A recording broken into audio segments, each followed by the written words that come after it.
Falávamos de referenciais para a formação profissional e deveríamos falar do trabalho que há a fazer para a acreditação, para que no futuro venhamos a ter cursos de formação profissional em agroecologia.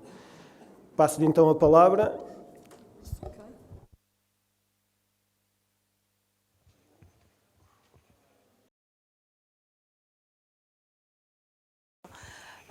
Portanto, estou aqui em representação, eu e mais colegas da DGADR, da Direção-Geral de Agricultura e Desenvolvimento Rural, portanto, e trabalho eu e mais uma colega que está aqui no nosso auditório na área da formação profissional e não só, temos mais algumas áreas. O que nos pediram, de facto, é para fazermos esta exposição, como organizar toda a formação profissional no âmbito da agroecologia e o que é que nós pensámos? Arranjar, portanto, fazer uma apresentação muito simples, esquemática, porque isto é um assunto muito procedimentar, com muitos processos, com muitos procedimentos, muita regulamentação e penso que desta forma será mais fácil a todos vós entenderem como é que nasce então a formação profissional. Portanto, ela vai começar por nascer o que através das necessidades de formação em agroecologia. Como vimos aqui do vídeo que acabámos de ver, portanto, há uma necessidade imperiosa de transmitir esses conhecimentos, portanto, aos vários agentes, aos vários destinatários, aos agricultores, aos técnicos, a quem acharmos que devemos passar, de facto, essa mensagem do que é a agroecologia. Portanto, ela surge primeiro como uma necessidade. É identificada essa necessidade. Ela, neste momento, ela transforma-se numa área temática. Vai ser o tema a agroecologia, ou outro nome que queiram dar. Agora é assim, ela vai se destinar a quem? A agricultores só? A técnicos? Ou ambos?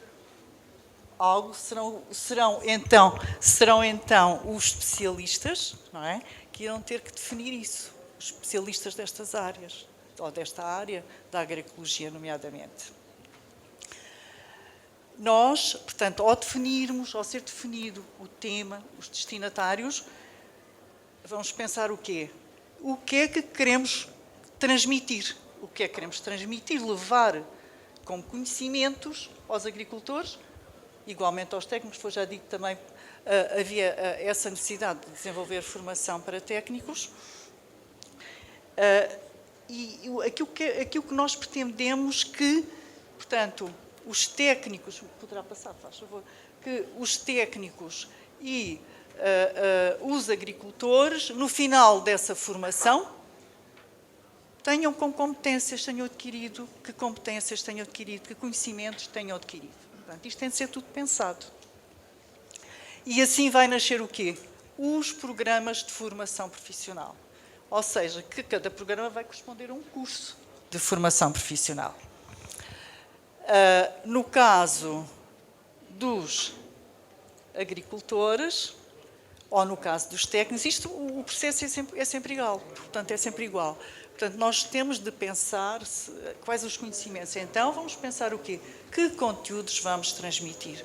Esses conteúdos vão ter que estar organizados de determinada forma, em módulos, em unidades, como sabem.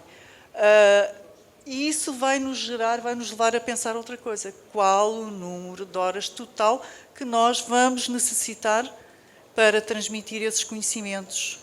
Para que as competências que os agricultores ou que os técnicos vão sair à saída da formação necessitam, não é? Em termos de horas de formação. É assim, para o caso dos agricultores, e já que se pretende que a formação dos agricultores seja financiada, então ela é financiada se ela for transformada, se esse curso for transformado em unidade de formação de curta duração. Mas para isso, para ela ser transformada em unidade de formação de curta duração, ela vai necessitar de ter obrigatoriamente determinado número de horas. Eu penso que isto poderá ser já do conhecimento geral, portanto, as pessoas que estão aqui a assistir estão ligadas à formação profissional, as pessoas que estão ligadas às entidades formadoras.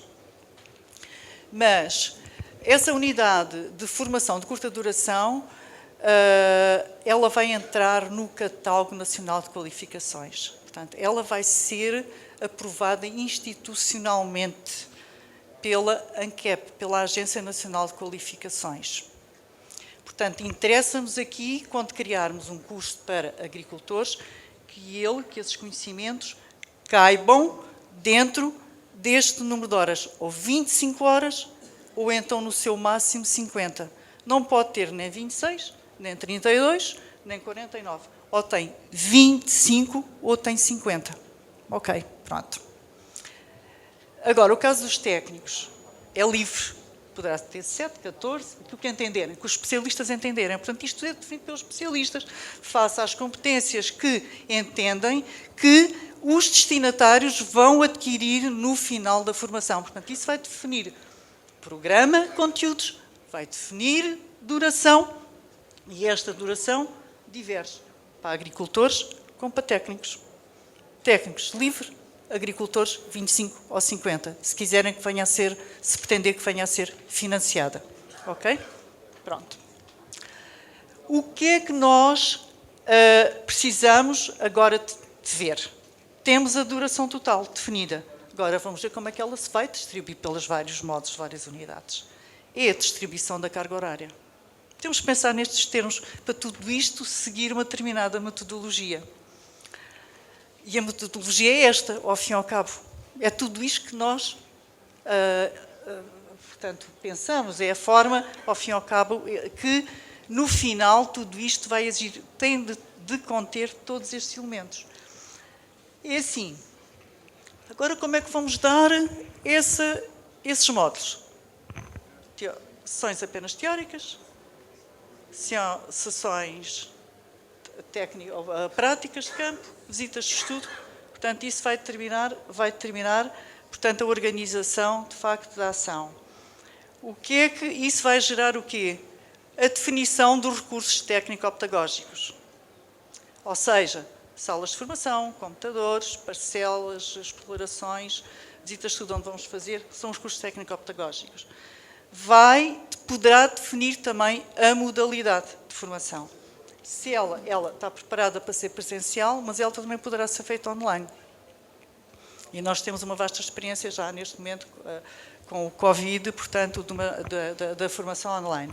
Ela, se for exigir, se esta formação houver a necessidade de ter sessões práticas de campo, essa transformação online será por videoconferência às partes teóricas e será práticas de campo. Ela irá transformar-se em e-learning. Se for totalmente à distância, é e-learning. A presencial, ela é sempre possível ser desenvolvida.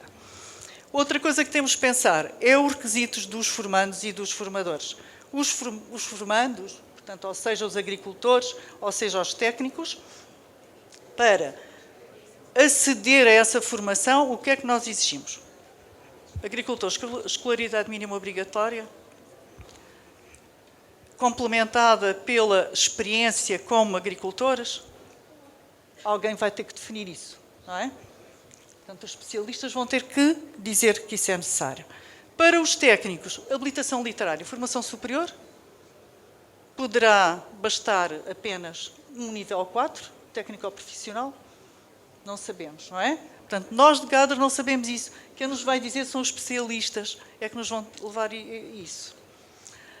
Agora, tendo tudo isto pensado, da parte de quem cria, da parte dos especialistas que criam a formação, nós vamos passar então para a institucionalização, para a aprovação de todo este processo. E é assim, esta formação, portanto, tanto para agricultores como para técnicos, pode seguir duas vias. A via aprovada, portanto, da criação de uma área regulamentada setorialmente pelo Ministério da Agricultura, ou poderá ser área não regulamentada. E nós temos várias áreas não regulamentadas e que foram financiadas pelo PDR, portanto, isso não impede nada. Mas A definição da área regulamentada vai depender não só da relevância, isto é de facto da relevância do assunto, esta é relevante, mas da obrigatoriedade daquela formação. É o caso que nós temos aí dos APFs, do modo de produção biológico para quem está agora nos ecoregimes, não sei o quê, pronto. Se vier a concluir que, de facto, esta formação vai ser obrigatória, ela vai ter que passar pela outra via. Ela vai passar por se transformar numa área regulamentada setorialmente. Isto agora é trabalhado com quem? A partir daqui vem o Ministério da Agricultura. Aparece a Direção-Geral de Agricultura e Desenvolvimento Rural, que é o organismo do Ministério que tutela a formação profissional, tanto a de agricultores como técnicos. E então, ao fim e ao cabo, temos tudo pensado para trás. Todos estes especialistas entram em contato com a Direção-Geral e vão dizer: nós queremos fazer formação, desenvolver formação para agricultores, formação para técnicos. Para agricultores, ela vai ser financiada, portanto, ela vai ser todo esse programa que foi constituído, tudo aquilo que foi definido à partida e de que eu falei, tudo aquilo que está para trás, dos conteúdos, dos acessos de formandos, formadores, da definição de carga horária. Isto depois também é assim, quando passarem para a DGADR, tudo isto é afinado também com a DGADR, não é? Há aqui uma partilha, há aqui um trabalho conjunto, não quer dizer que seja só trabalhado pelos especialistas e que a DGADR se ausente desse trabalho. Não. Eles pensaram tudo e isso pode ser que depois vêm às reuniões, apresentam isso à DGADR e a DGADR tratará do assunto em conjunto. Portanto, e agora, concluiu-se, está todo esse trabalho está trabalhado. A DGADR vai passar ao FCD. Passando ao FCD, vai encaminhar isto para a ANCAP. Portanto, só a DGADR fará isso. No caso dos técnicos, não há o FCDs, claro, e então é apenas aqui a entidade envolvida são os especialistas, de onde vem a proposta da formação e a DGADR.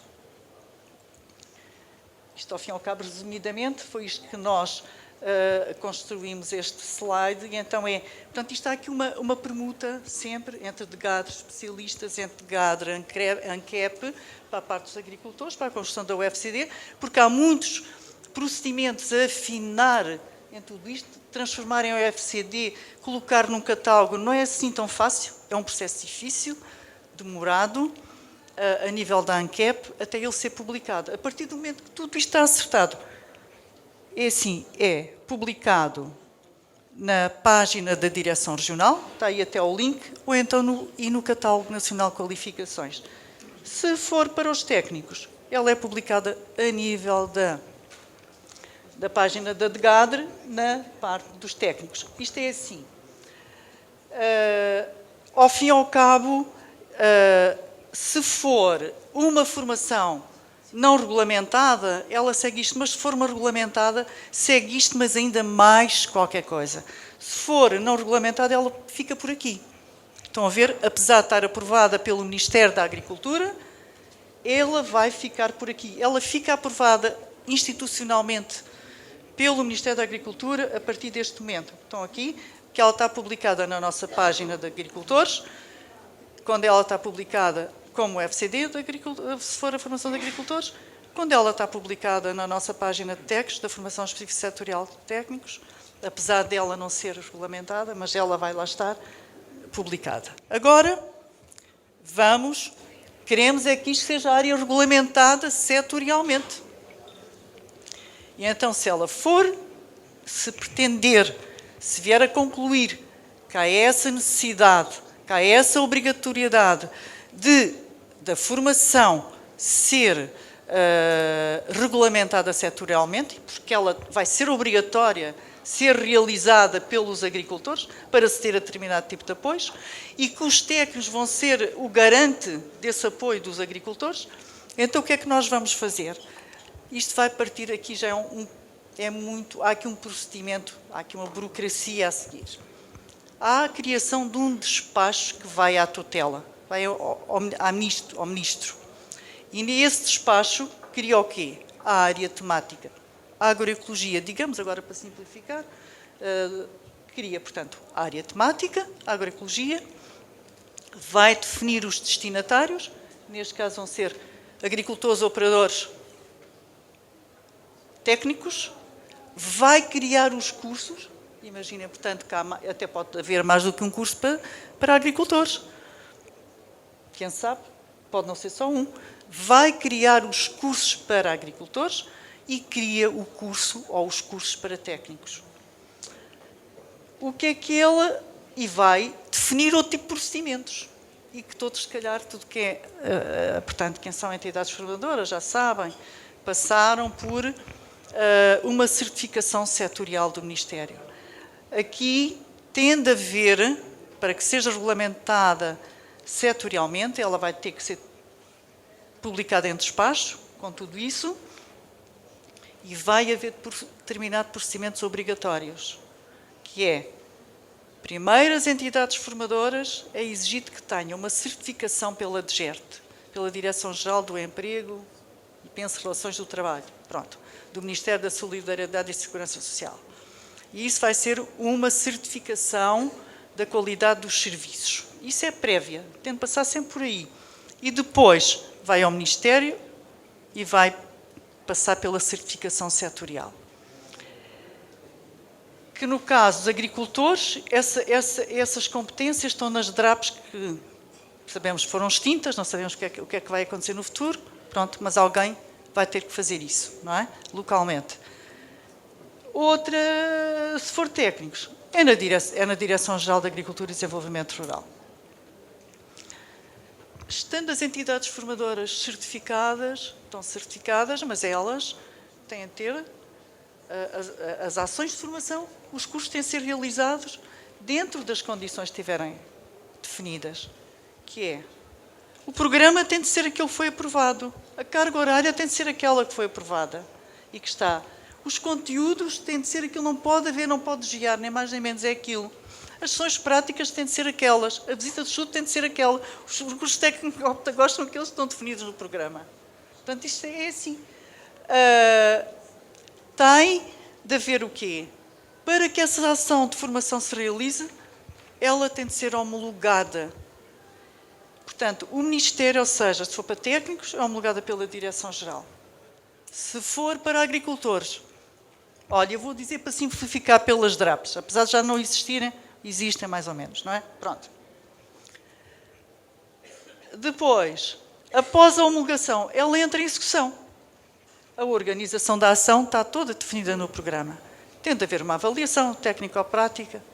Bom, as coisas estão definidas. Tem de estar tudo pré-definido para que as entidades formadoras realizem de acordo com aquilo que está definido em termos de despacho, em termos de regulamentos, nós temos de fazer regulamentos. No final, os formandos que tiverem assiduidade e aproveitamento, porque isso aí não esquecer, tem de ter assiduidade e aproveitamento, vão ter acesso a um certificado de formação profissional. No caso das UFCDs, é um de qualificação, no caso dos técnicos é de formação profissional, mas isto são apenas nomes, não interessa muito. Tem de ter um certificado de formação, mais fácil de entender. E esse certificado de formação só é válido quando?